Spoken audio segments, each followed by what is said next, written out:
Hi class, it's Professor Kristen Irey. I wanted to wrap up the last of our videos about our course content. Of course, I will be on campus very soon, counting down the days till I get to come to campus and meet you all, and we'll have lectures over the course content that we've discussed. So I'm very excited for that. So I'm going to go ahead and start as I usually do. I have my notes here, so bear with me as I'm looking back and forth on the screen. And for total disclosure, if you see weird stuff on the wall behind you, I am seeking solace in my daughter's bedroom. I have been traveling. I just came home, and the only place I have some quiet is the bedroom she's not sleeping in. So if you see weird stuff on the wall behind you, I apologize. This used to be my office. So anyway, so we'll kick off and get started. So thank you all. So I want to talk about total rewards, which is another word for saying compensation. Compensation is anything an employer gives an employee in exchange for work. And that does not always have to be money. It can be benefits. It can be all different perks that they have, whatever it is. The total rewards focuses on a total compensation system. Versus compensation is generally just that. It's compensation. It can be monetary or not. Could be salary, could be hourly, could be bonuses, could be performance awards. That is compensation. And benefits. Benefits are health insurance, dental insurance, vision insurance, disability insurance, life insurance, anything. It's not just all insurance, even though it sounds like it. Anything that the employer provides as a benefit for the employee working there. So the two, compensation and benefits, taken together are referred to as total rewards. So, and I know we started already talking about indirect financial compensation and direct financial compensation, because you guys have done your PowerPoints, did a really great job. I was very impressed. But I'm going to go through some additional points for total rewards and compensation and benefits. So first of all, when employers are looking to design compensation and benefit plans, they need to make sure that they are applicable with all laws. There are federal laws, there are state laws, there are local laws. There's lots of laws that the employer needs to make sure that they are in compliance with, because they cannot offer a benefit that does not meet a legal standard. So for instance, I'll give you a great example because I came across this when I do some consulting work here and there. I'm asked to review existing policies. So the IRS, which is our taxation body, our government required taxation body in this country, the IRS has rules about what has to be taxed and how it's taxed and et cetera, et cetera. So you can't earn money that's not taxed. You cannot earn salary that's not taxed. So I'll give you an example. So if you have vacation time, a lot of employers make the option available that employees can donate vacation time. So if someone makes $8 an hour, for argument and easy math, and they want to donate 10 hours of their vacation time, that's $80.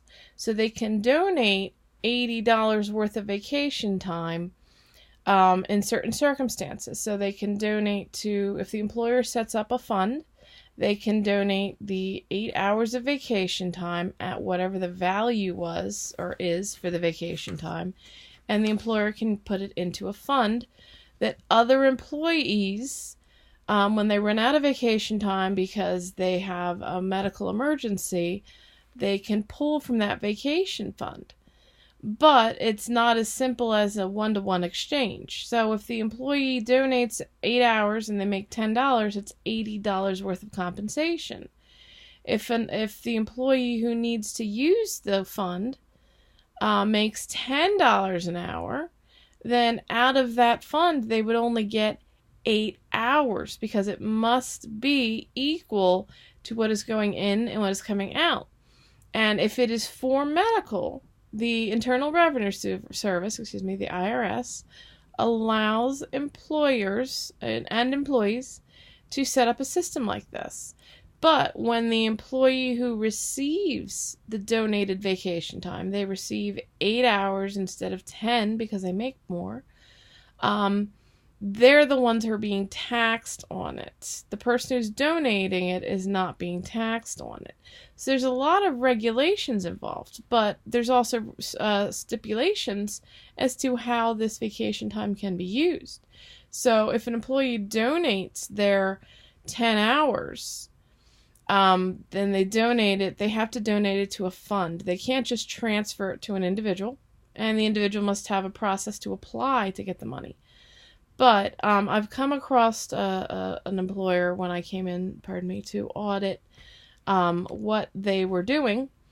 And the former CEO wanted to be generous and just told everybody, well, if you donate into the fund, we're going to go ahead and triple the value of that.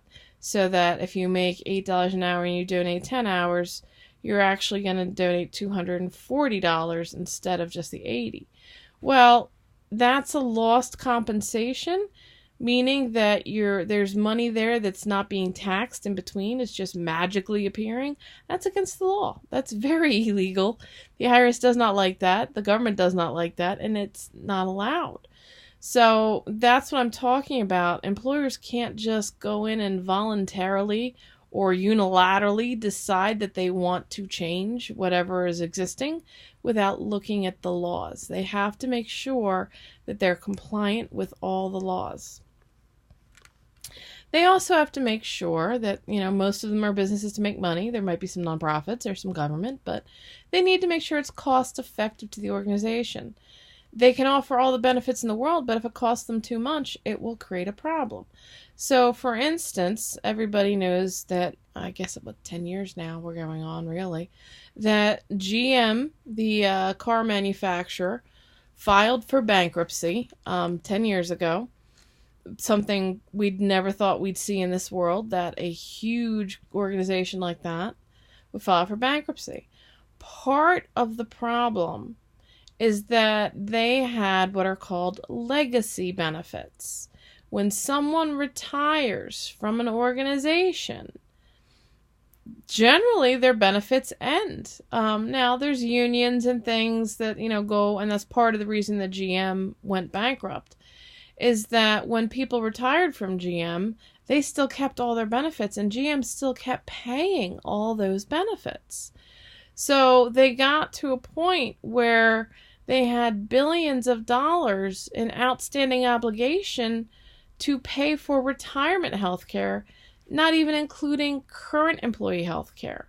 So one of the things, there's many things, not blaming it all on the retirees, but one of the things that contributed overall to their bankruptcy was the fact that they had these legacy benefits, meaning they were benefits after someone retired. And the company was still paying those, and they were paying a fortune. And what they weren't paying right now, they were still obligated in the future. So when they filed bankruptcy, they ended that practice because it was no longer cost-effective or realistic to an organization. Because when this started, 100 years ago, health insurance and health care, and it wasn't expensive as it was. We didn't have all the options we have. We didn't have all the treatments. So they could have never predicted how much it would have really cost them in the long run. So that's important that, organizations look at cost effectiveness not just for now, but for the future and for ongoing. It's important to look at internal and external equity for employees. So what does that mean? So first of all, internal equity never keeps up with external. And what do I mean by that? If there is a position for a full-time accountant in an organization because someone left, you have 4 accountants and there's 1 position open. The 4 accountants that are there, maybe they're making $50,000 a year each. Because for some reason, accountants are in high demand for this particular organization in this particular field or industry, they can't hire anyone for $50,000. So they have to hire someone at $60,000. And that's the difference with the internal equity of these people being paid at 50 and a new hire being paid more. But when new hires come on board, the difference is when you have internal equity and external equity. Internal equity, you are given your benefits, you're given job stability. So it's not, it's not, internal equity never keeps up with external. Externally, we always clip the market. Now, there are times, pardon me, my nose itches, there are times where there might be a market downturn for a particular field. And you could get an accountant for not 50, but 40. That's possible too. But in general, most of your internal equity does not keep up with external equity. When you hire, you're generally hiring at the same, if not a little higher than your current people.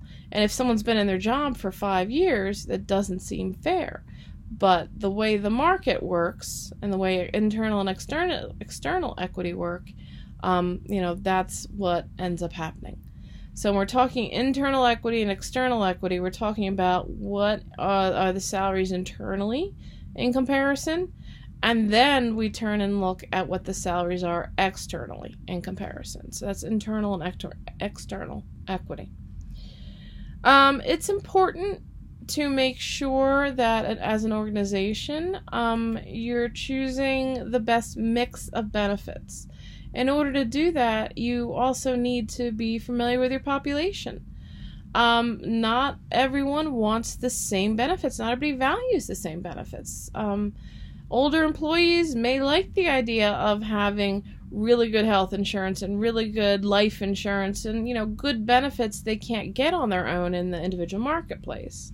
Versus younger employees may like the idea of having a good pension but don't care about insurance because, for whatever reason, they're very healthy, they're not planning that way, so they want to pay less for their insurance but they want to pay more into retirement. So it's a trade-off. It is a balance. And back to the original point of you need to make sure that you're being compliant with the laws, and that's something you have to take into consideration when you're designing benefit plans. But being familiar with your population is not necessarily out of compliance. It's just making sure you're not favoring any one group over another. But if you're aware of the makeup of your employees as to how many employees are this, that, or the other thing, and what they're interested in as far as benefits go, then, that's a good thing, because you need that information to make sure you're getting a good balanced mix of benefits and compensation for the employees, because you want to keep your good employees happy, and the non-good employees, the bad employees, will eventually work themselves out of the organization anyway. But you want to reward the employees that are bringing the most value. It's very important. A good compensation program, leading into that, what we just talked about, enhances performance for an organization because it motivates and it provides incentives, and that's very important. There should be a performance recognition and a talent management process in place for employees. So again, you want to reward your most valuable employees to make sure that they are, being recognized for their contribution. A good total rewards, compensation benefits again, also enhances recruitment. There are many organizations that recruit based on the benefits they provide, not based on paying the most in their industry, not based on any other factors. They recruit based on benefits. And there are some organizations that have some crazy off-the-chart benefits that employees would rather take a lower paycheck and be able to get free food. I mean, whatever it is. Everybody in the world now is familiar with Google. Google is one of those organizations that has benefits that are off the charts. They provide a lot of benefits for their employees. Amazing benefits, from car rental service to free meals 3 days a week. You can even take meals home with you. So there's childcare on premises. I mean, there's lots and lots of benefits they provide. They're well known for that. But they're also well known for the fact that if you work at Google, you work very long hours. You work long hours and you work very hard. That those benefits come at a price. So if you want to balance and have a better, work-life balance going for you and to see your family and spend time with your family and ease back, Google's not the place for you. They want people who are driven and motivated, and they reward them accordingly. But they're well known for very long hours. Very good benefits, but very long hours and very hard workers. So, all right. So bear with me as I'm turning on to my notes. So there's a couple different things when we're talking about benefits, and pardon me as I readjust a little. We're talking about tangible rewards and intangible rewards. So that's where we're talking about the direct and indirect. I have always called them tangible and intangible, but direct and indirect is really the same idea. So I'll switch over and I'll refer to as direct and indirect, but if I slip, please forgive me. So the direct rewards are things that are easy to measure. Direct rewards are salary, bonuses, performance-based bonus, sales bonus, a car allowance, any kind of, compensation. Oh, I'm so sorry. Sorry, guys. That is easy to measure.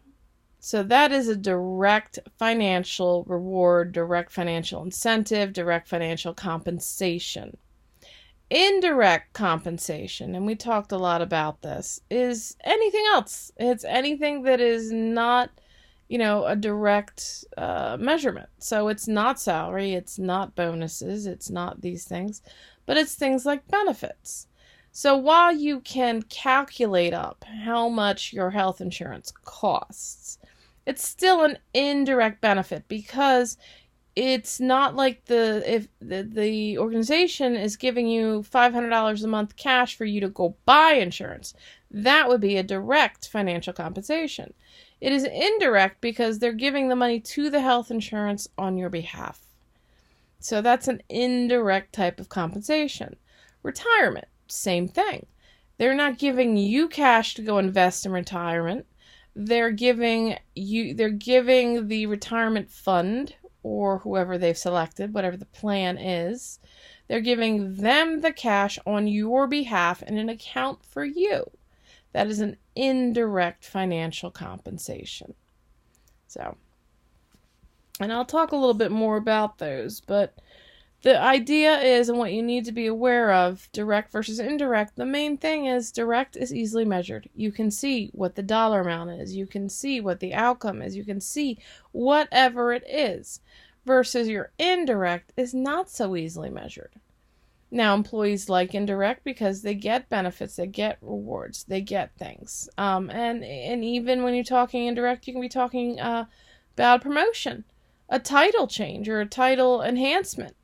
That's not monetary, but it does carry value because if you go from a manager to a director, even if there's no salary increase, there usually is, but for some reason there isn't, maybe you got a huge raise a month before and they're like, look, you already got the money, now we're going to make you the title. So we're going to go from manager to director. There's nothing to measure there, but there's still value there because the value is in the increase in authority, the increase in hierarchy, the increase in overall respect for the position. So there's still value, but it's an indirect form of compensation because it's not measurable. So, all right, so we'll talk about a couple things. When we're talking about compensation, employees receive base pay. That's the starting point. If that's $8 an hour, if that's $50 an hour, whatever it is, the base pay is the starting point. All right. So that is hourly, that is annual, that is whatever. A term to be aware of is wages, is basically your base pay calculated at how many hours you work for a total amount. That is wages. So there's a difference when we're talking about base pay versus wages. Employees who are exempt, they do not get overtime because they meet the definitions of the law we talked about in the very first chapter and very first video even, the Fair Labor Standard Act. That law regulates who is eligible for overtime and who must be paid overtime if they work more than 40 hours a week. So if someone is exempt, it means they do not have to be paid overtime at all for any reason that's not required by law. So generally, your exempt employees, which a lot of people also call them salaried employees because they have the set salary amount they work, regardless if they work 30 hours that week or if they work 80 hours that week. And as someone who typically works 80 plus hours a week, salary ain't all that it's cracked up to be. But your salaried employees, they receive a set amount and they are exempt, so they do not get overtime. So when you're talking about exempt versus non-exempt, you have non-exempt employees who are hourly rate and they do get overtime. So if they work more than 40 hours in a week and they make $10 an hour, they get what is called an overtime rate or time and a half. So their regular rate plus 50%. So if they make $10, they get $15 an hour over 40 hours. So if they work for the hours, if they worked 5 hours more, they work 45 hours in a week. So hours 41, 2, 3, 4, and 45, those 5 hours are paid at $15 an hour.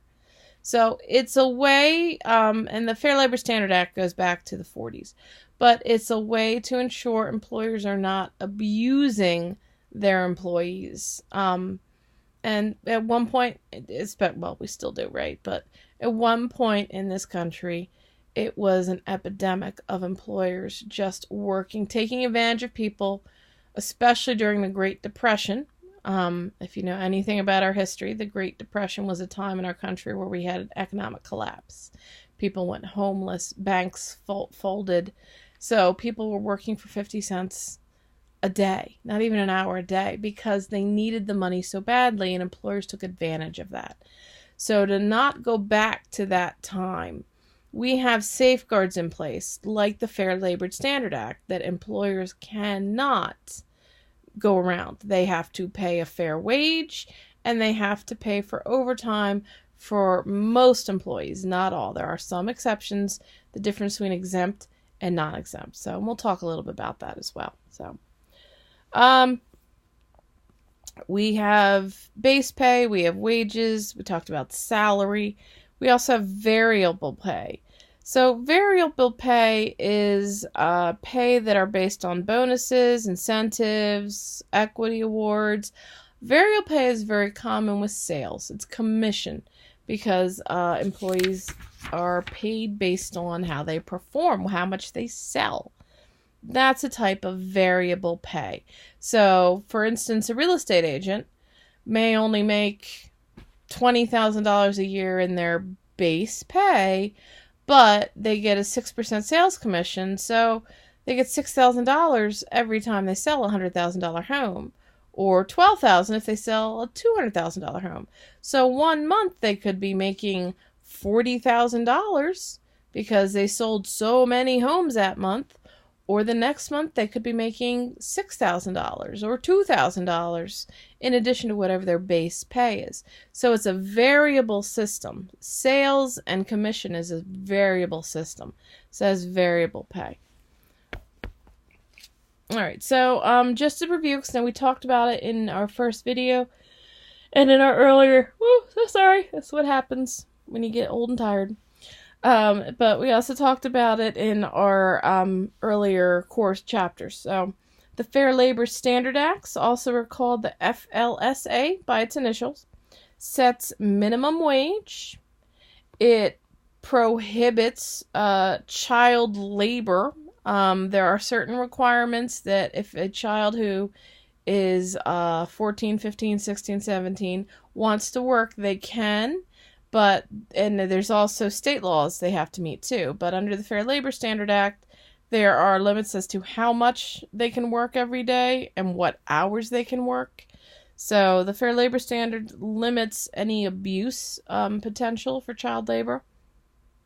And the Fair Labor Standards Act, the FLSA, also describes what is exempt and non-exempt. So we already talked about that because that will determine if someone has to be paid overtime or not. So right now in this country, the federal minimum wage is $7.25. That is the federal floor. That is the minimum that someone has to be paid if they're doing work as an employee. Now, every state, we have 50 of them, and then the Commonwealth of Puerto Rico. So every state has the right to set its own minimum wage as long as it is above that $7.25. They cannot say, well, us in Utah, we're going to pay $7 an hour. We're not going to do $7.25. It's actually quite the opposite out there in the West. Washington's like $15 an hour or something, Washington State. But states can set their own minimums as long as they do not go below what the federal government has set as a minimum. So the minimum for right now for minimum wage in this country is $7.25. Oh, pardon me, so sorry. $7.25. So, but states have anywhere from the minimum at $7.25 up to I think Washington State is almost $15. You're very close to it. My nose keeps itching tonight, guys. Sorry. So they're allowed to go above, just not below, and that's part of what the Fair Labor Standard Act does. Child labor provisions in the Fair Labor Standard Acts. So employers under the FLSA can hire starting at age 14, but they're very limited to how many hours they can work. And it's also make sure that it's okay with state law. If an employee wants to hire a 16-year-old, they can hire a 16-year-old, and they can work technically unlimited hours as long as there's no hazards involved. Now, no one's going to hire a 16-year-old to work 60 hours a week, I would hope. I would truly hope. But the option's available under the FLSA. But they still would have to pay them overtime if they go over 40. So, summer jobs, when school's out, there might be a 16-year-old who's working 40 hours. They may even work 40 or 50 if they're working a tourist trade kind of thing, or a wait staff, or something like that requires a lot of hours. They can do that, and they do have to be paid the minimum, plus they also have to be paid any overtime if it's incurred. So if they work more than 40 hours, they have to be paid the minimum, the overtime rate. So, all right. So let's talk about exempt and non-exempt. So the real thing to understand about the difference between exempt and non-exempt is really two things. So exempt means that you're not eligible to be paid overtime no matter how many hours in a week you work. Non-exempt means you're eligible for overtime and you must be paid overtime if you work more than 40. So starting on hour 41, you get the time and a half based on whatever your rate is. So your current rate plus 50%. Also know that when you work overtime, you're taxed higher on your overtime as well by the IRS, but that's unrelated for now. So you have exempt and non-exempt. So the difference is overtime for non-exempt, no overtime for exempt. The other real difference involved between exempt and non-exempt is control. And we'll talk about this too, the difference between employee and independent contractor as well is control. But when you have a non-exempt employee, they are generally someone who does not set their own schedule. They report to one, if not more, multiple levels of superiors. They make a minimum amount, $455 a week or less is automatically non-exempt. That law, they're looking at changing that because $455 a week, they realize is not a whole lot. But the main thing to understand between exempt and non-exempt, overtime and no overtime, is what is the level of control the employee has over themselves and their work day? Do they report to one or more people? How does that work? Because an employee who is, an employee who's just a frontline employee, no disrespect intended, we need them all, versus a supervisor, manager, or director, that frontline employee is going to be eligible for overtime. They're going to be non-exempt. They don't have anybody reporting to them. They don't have anything specific that would separate them for why they would need to be an exempt employee versus employees, who manage people. That's an exempt level position. And it's very important because those are the people who end up working way more than 40 hours, but justifiably so. They're salaried and they have people reporting to them. They have a higher authority, they have a higher responsibility, and they have higher expectations. So they are exempt employees and they are not eligible for overtime. All right. Let's talk a little bit about pay equity. Something near and dear to my heart. Equal Pay Act of 1963, and I know we talked a little bit about this a while ago, requires that employers pay men and women the same rate for the same job. Jobs are not going to be identical, but they are substantially similar. It was very common, especially starting in the 60s and 70s, when women were going back to the workforce in very large numbers. Employers were excited. Most of them were happy to hire women because they always said, well, I hired the woman because I can pay her less. If I hired a man to do the same job, I'm going to have to pay $1 more an hour or $50 more a week or whatever it was for the equivalent scale. So the Equal Pay Act of 1963 eliminated that and did not let employers to keep doing that. Did they? Sure. Do they still do it today? Sure. But there are more things in place to prevent it. I will say this. I'll talk a little bit about this case. It's called the Lilly Ledbetter Fair Pay Act. This is the law that it was very interesting, and I'll get into this case. I'll describe it, and then I got to pick up the pace, so we have time to get through our content. But this is an important case, and it's very near and dear to my heart. So the Lilly Ledbetter Fair Pay Act was the first law signed by President Barack Obama in 2009. He became president in January 2009. In February 2009, he signed this law. It was most important. So what happened is Lilly Ledbetter worked for Firestone Tires, which is a big company around the world. They make lots of product, but she specifically worked for Firestone Tires, and she worked there for 20 some years. And she routinely trained male employees that reported to her, and then eventually they were promoted past her, and she still stayed the same at the same level and the same compensation. And then she worked there for 20 years, and then she retired, and she retired from Firestone. And someone internally, they suspect HR, go figure, someone internally sent her a confidential letter saying, I know you don't realize this, but you were being discriminated against in your pay. You were paid significantly less than all the employees that you trained as they went up through the organization, and you were a district manager. Other district managers that were men were paid significantly, and you were the only district manager who was a female, so they were paid significantly more. And she took it very personally because she worked hard for this company for 20 years, and they never gave her the opportunity.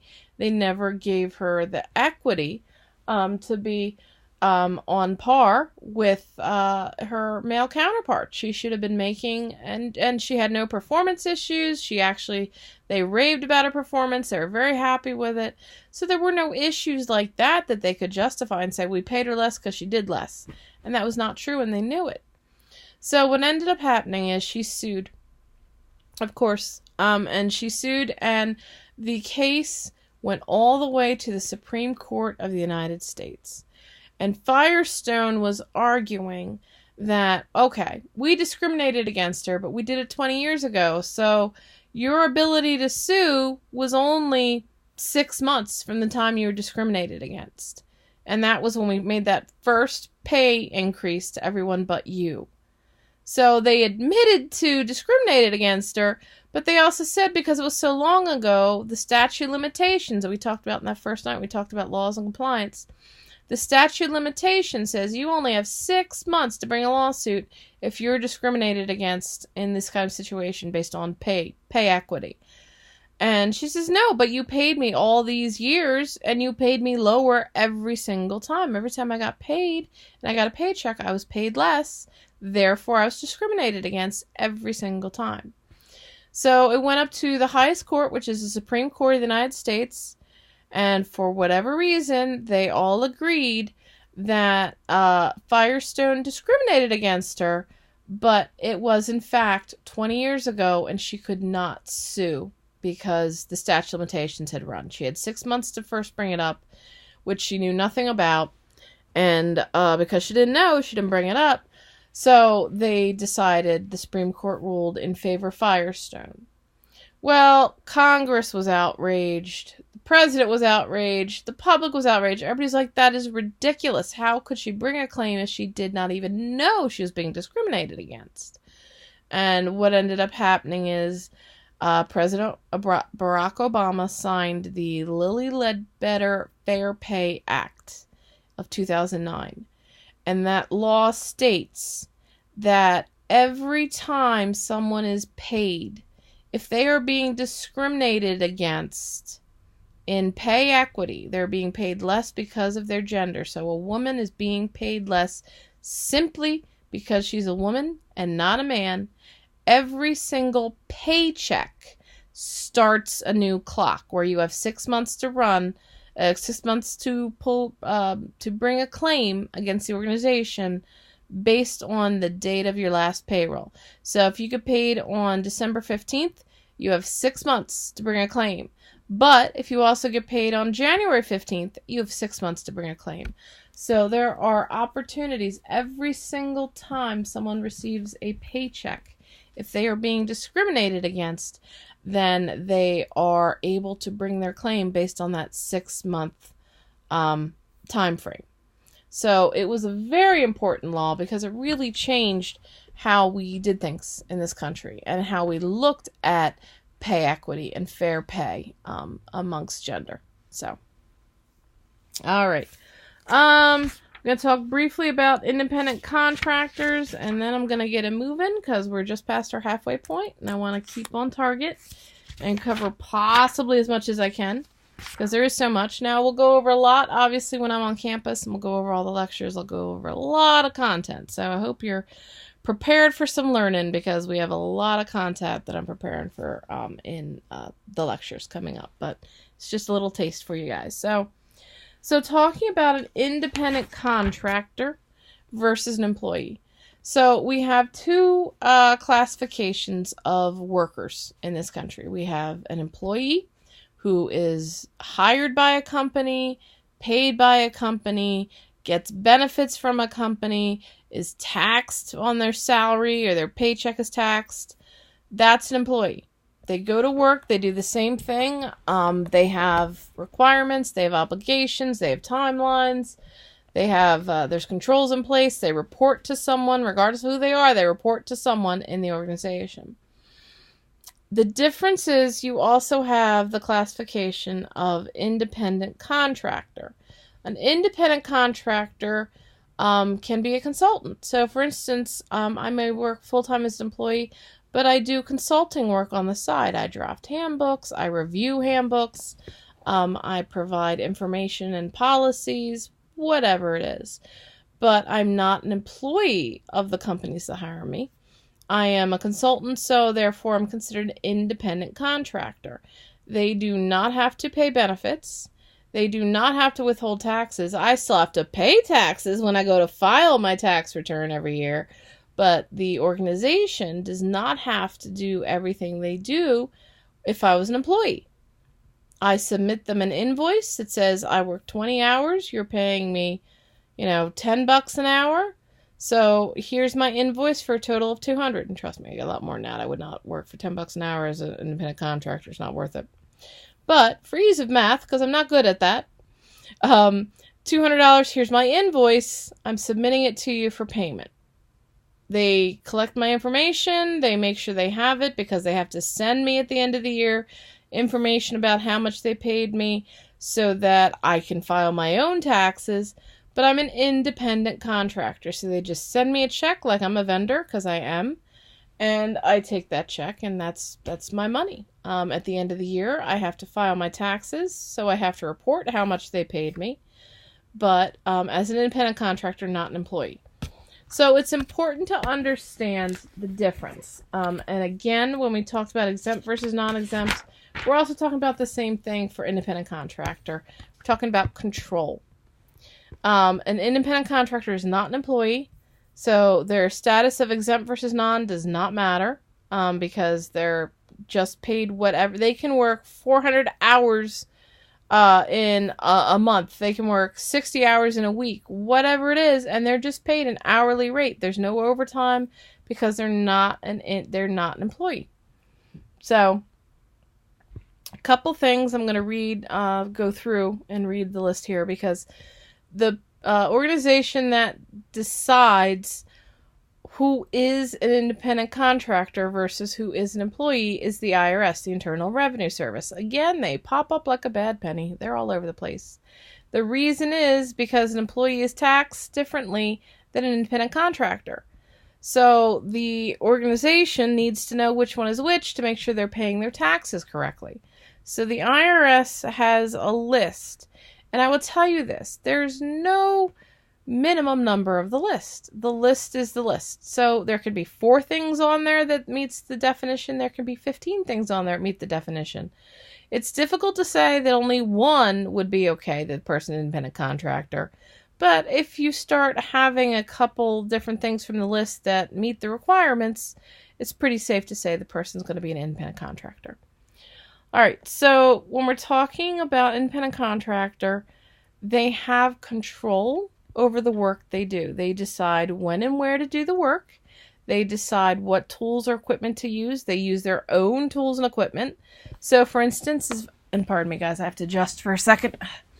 So for instance, if someone is an independent contractor and they are using their own laptop, they are using their own phone, the organization is not giving them tools or equipment to use.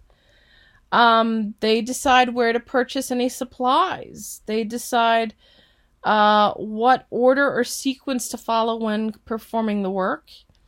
And they decide how the work results are achieved. Again, it's based on control. Excuse me. If the organization is giving all the control over to this individual, chances are they're an independent contractor. Your boss will say, I have a project for you.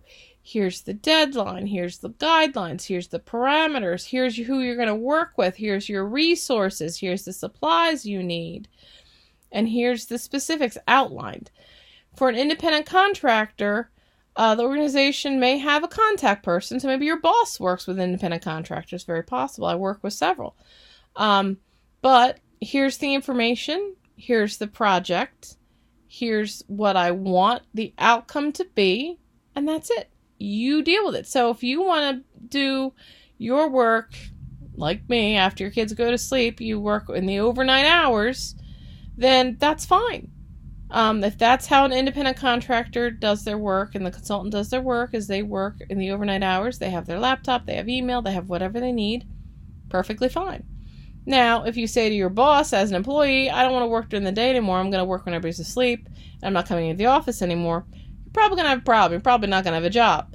But for an independent contractor, it's perfectly acceptable to do that. All right. So that is first when we're talking about control. The next area is financial control. So, the independent contractor sets the terms for payment. They say, all right, here's the rate I charge. Now, there might be negotiation. The employer may say, well, you're charging $50. We only pay our contractors $40, but maybe I can meet you in the middle and do $45. There's a little negotiation, and that's fine. But the independent contractor accepts the rate and sets the rate. They can also say, okay, so for instance, if I'm drafting a handbook for a client, I have a set rate. Okay, I will draft you a handbook. It will be a flat $2,000. Here's all the things it'll include. It won't be an hourly rate. It can be, projects can be based on a total dollar amount or an hourly rate, whatever, but it's the the independent contractor's choice on how they want to bill and be compensated for that. The type of relationship, generally, it is based on performance. If the employer organization does not like what the work product that the independent contractor is producing, they have the right to terminate. Just like the independent contractor has the right to terminate if they don't like the terms or environment. So the relationship is formed by contract. So the independent contractor will draft up some type of consulting or services agreement and provide it to the client organization. And that outlines the terms of the relationship versus an employee who works directly for the organization and can be asked to perform anything within their competency. An independent contractor says, here's the extent of what I'm going to do for the organization. I won't go above and beyond that, and then we'll talk another services contract. So, all right. Compensation, when we talk about how it fits under HR, is important because more and more organizations need to have metrics. They need to have measurements on their compensation programs to make sure they're getting the most value. Organizations commonly want to measure an average hourly rate within a department, within the organization. It could be multiple areas. The number of full-time equivalents. One of the big acronyms in human resources is FTEs. FTEs. How many FTEs? How many FTEs? How many FTEs? An FTE just means full-time equivalents. How many full-time regular employees do we have? Now, that's a budgeting number because you can have 100 FTEs and then still have 10 part-time employees. So that work, 20 hours a week instead of 40. So what you actually end up having is 105 FTEs because it's full-time equivalent. So how many employees make up one FTE? You may have employees who, obviously, they're regular 40 hours, but you can have other employees who are part-time, and 2 of them make up one FTE. So if there are 2 employees that work 20 hours a week, they're considered to be a 0.50 of a full-time equivalent because they only work half-time schedules. But if we have 2 of them, that means for our budgeting and our metric purposes, we then have 100 FTEs, and then if we have 2 part-times, we have 101 FTEs. So, I hope that's clear. Average tenure, how long employees have been there.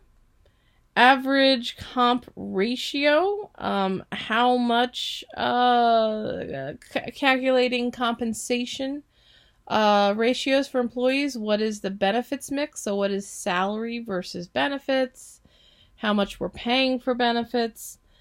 Productivity are metrics that are always measured. There are different ways to go about. There's many, many different ways to measure productivity. It can be just straight productivity number of how much we're paying and how much we're getting versus you can break it down by department. So, average annual salary increase. There's metrics involved in that. So there's a lot of metrics. Turnover is always huge. I'm always measuring turnover. Turnover just means how many employees leave within the year. And what we want to do is find out why and stop it ahead of time, right? Turnover, when it comes to recruiting, how many candidates have applied? How many applications have we received? Those are important metric numbers, and they do fall under compensation because it costs the organization money to replace employees. And if we have high turnover and low applications, we have a problem somewhere.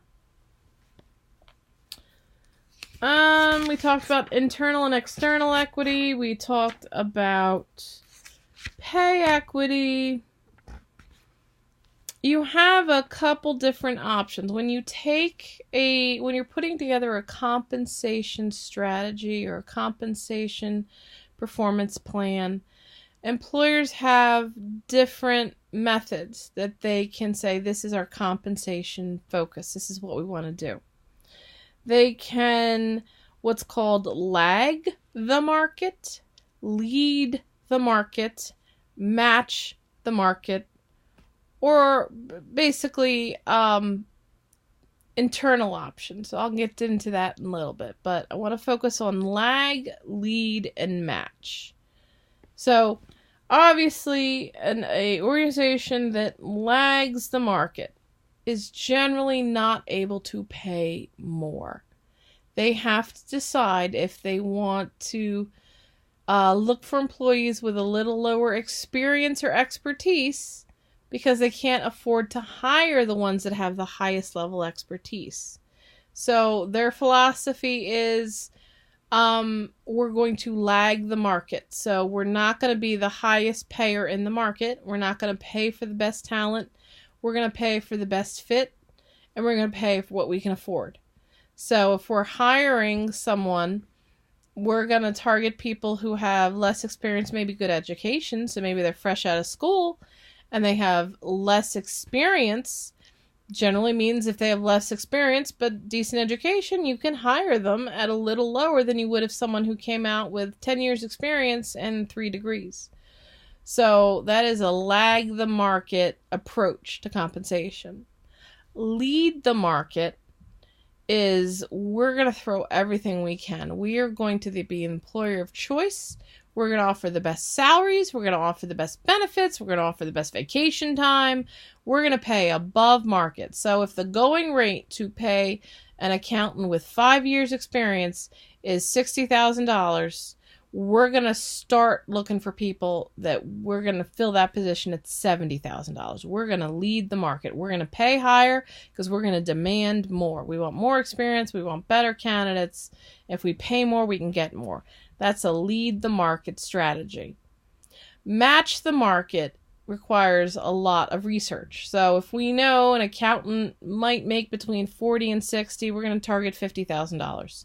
So if I see other employers are advertising for an accountant they're also paying $50,000, we're going to match that. We're going to say, all right, our new accountant position is going to pay $50,000. We have all these awesome benefits, but we're not going to pay more than that, but that's what everybody else is paying. So we're going to match the market. We're going to stay where we need to stay.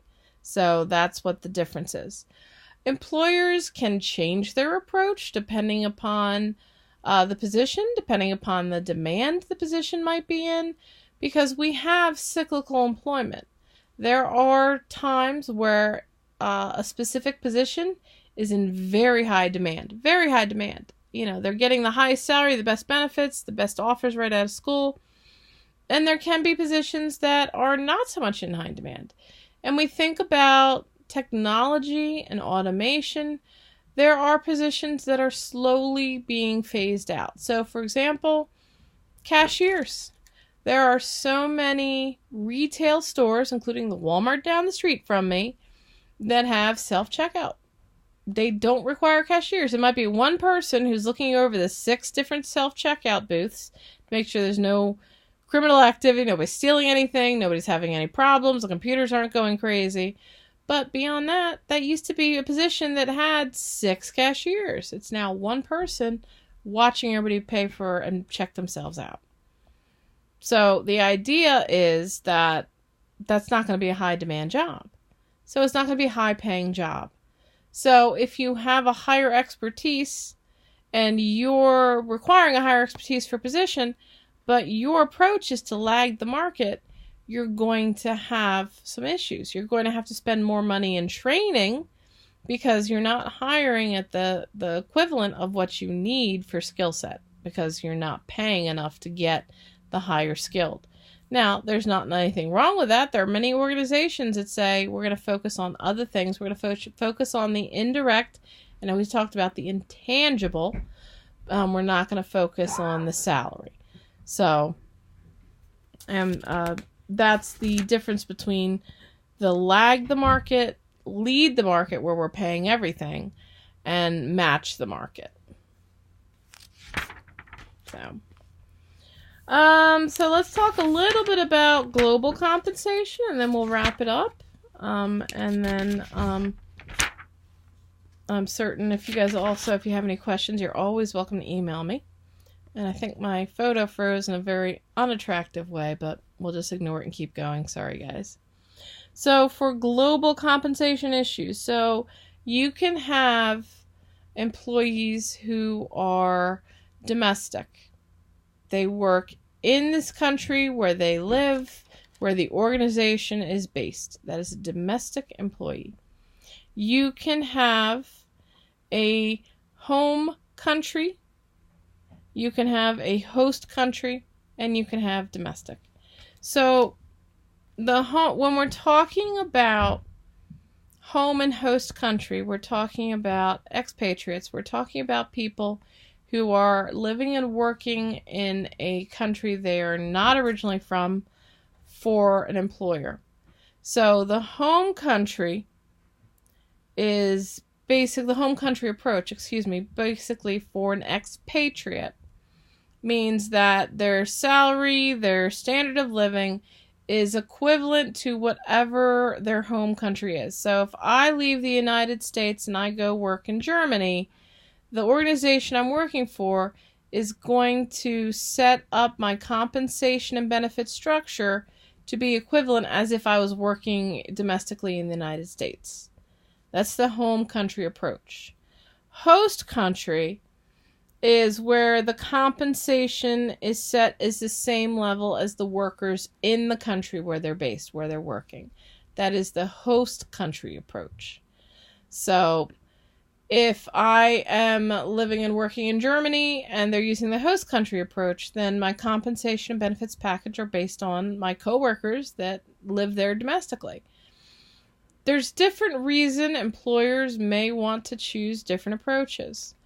First of all, the home country approach keeps everything equal. It keeps the employee feeling that they're not missing out or losing anything with their counterparts back in whatever their country is. So, for instance, the United States. Versus the host country, maybe the benefits, maybe the compensation, maybe there's something that's different that I feel is not as good as what I would be getting back in the United States if I wasn't on this assignment. So that's where employers may take a home country approach, because the employee doesn't feel that their compensation is as good as their domestic counterparts back in their home country. There's also, depending upon the country, there can be dramatically different standards of living.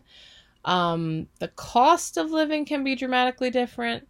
So employers want to make sure that they're compensating their employees fairly, and they're providing them with the opportunities they would have even if they were back home. So it's important for employees, expatriate employees, someone who leaves one country to go work in another, feel that they're being treated fairly and equitably when it comes to their compensation and benefits. So there's different ways to do that. And, looking at either home or host country approach is important. So, all right. I'm going to talk briefly, and I do mean briefly, maybe the next 5 to 10 minutes, about creating a pay system. And when I see you guys on campus, we'll get into this a little bit more in depth, because I have just recently created a pay system completely from scratch for an organization that I'm working for. They had no consistency, and people were hired all over the place. Different amounts, different jobs, different everything. So I came in and I created a full pay system that's a chart of, okay, so what job are we looking at? What skill set are we looking at? taking the two together, this is how much this person should be paid as a new hire. And there's a couple reasons you want to have some consistency. You want to make sure, as we talked about internal and external equity, that you're meeting the demands of internal and external equity, that you're being equitable and comparable to the employees that are already there working. You don't want to go completely above and beyond anything anyone in the department's making, because that's, unless there's a reason. It helps to create and justify budgets. It helps to plan when you have consistency of a pay system.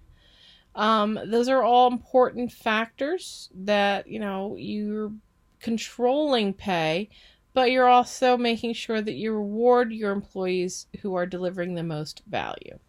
So when we're talking about a pay system, there's lots of different steps involved, but regardless, employers should have some type of chart, like a pay range, that they can go and see, okay, this person's a grade 1 and they're step 3, so they're being paid $18.50 an hour, versus someone who's maybe a grade 4 and a step 1, they're being paid $37.50 an hour. So there's different ways to do that and set that up. And I'm excited because we'll talk about that when I'm on campus, and I'll give you some examples of what I did and how that works. But there's different ways to set up pay structures. You can use grades, you can use ranges. There's broad banding, which means that you have very large areas of minimum pay and maximum pay that you're looking at. You can do ranges, which are a little tighter. So there's all kinds of reasons and different ways that you can approach compensation when you're setting up a new system or reviewing and revising an existing system. So, and just to top it all off, because we're coming up on our time, we'll talk about a couple things when we're talking about pay adjustments that happen in the workplace. Oh, there we are. I'm unfrozen again. Hi. So the pay adjustments that can happen in the workplace, especially if and most of what I'm talking about today is not union. It's not collective bargaining. Those are completely different rules. But organizations, even when they're non-union, can decide to pay for seniority. People who've been there longer, get paid higher. That's all there's to it. Cost of living adjustments. If, employers maybe not have a lot of money to pay employees big raises, they do recognize it still costs them more every year as the cost of living goes up. Your cost of your food and your housing, your transportation and gas, that all fluctuates, and mostly only in one direction. It usually only goes up. So organizations can say, look, we can't pay a lot of individual raises, but we'll pay everybody a 2% cost of living adjustment straight across the board. We don't care where you are in the organization, you get a 2% cost of living. Across the board increases, that's also the same thing, but that could be, okay, we'll give you a 2% merit, and we're going to give you a 4% across the board increase on top of that. So that might be tied to something different, but cost of living is based on just that. You may have a 4% merit increase to say, okay, everybody gets 4%, here you go. So lump sum increases, that is based on a specific dollar amount awarded, not a percentage. So everybody gets 50 cents more an hour. Everybody across the board. I don't care if you make $7.25 or $50. You're going to get 50 cents more an hour. Boom. That's a lump sum increase. They're not as common, because if you have a compensation plan in place, your dollar amount increases tend to mess more and distort your compensation versus a percentage. And we'll get into more reasons on that at some point, I promise. So, some of the challenges we can face in total rewards and compensation is economic recessions. There's always, everything is tied to the economy. It doesn't matter if it's the local economy or the global economy, it's all tied to the economy. And of course, as we talked about earlier, equity when it comes to gender pay gap. There's still a gender pay gap, at least in this country. I'm sure it is still worldwide. Who are we kidding? But those are real concern employers have to be aware of when they are designing and implementing any type of compensation plan. They cannot, and not just with gender, but they cannot favor any one group more than the other based on non-work factors. So an employer can't just decide I'm going to pay men more because, hey, they're men and they do more. So I don't have to pay the women more.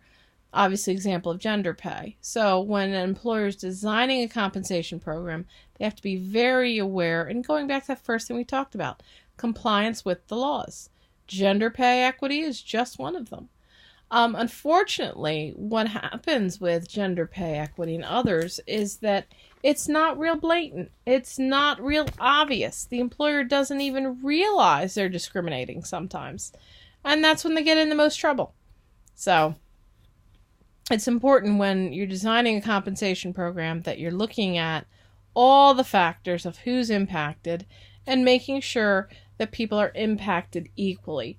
You do not have to pay them the same. People are paid different for different reasons. But you have to make sure the reasons they're paid different is not based on discrimination. That's the big thing. So, all right. Well, we are at our time, so I'm going to wrap this up. This is the last video in the series for our course content. I'm excited to see everybody on campus. If you have questions, you can always email me. You can email through your tutor. You can email me directly. I am around. I am happy to answer any questions that pop up. If I need to record a video response, if that's easier, I can always do that as well. So please reach out with any questions or concerns. I am happy to answer them no matter what. And we've only got a couple weeks before I'll be on campus, and we'll be having our lectures live in person. So I'm excited to see you all. Thank you all for all your hard work and engagement. I've been very impressed with the quality of work that you've all submitted. So thank you so much. It's Professor Irey, and I'll see everybody soon. Take care. Bye.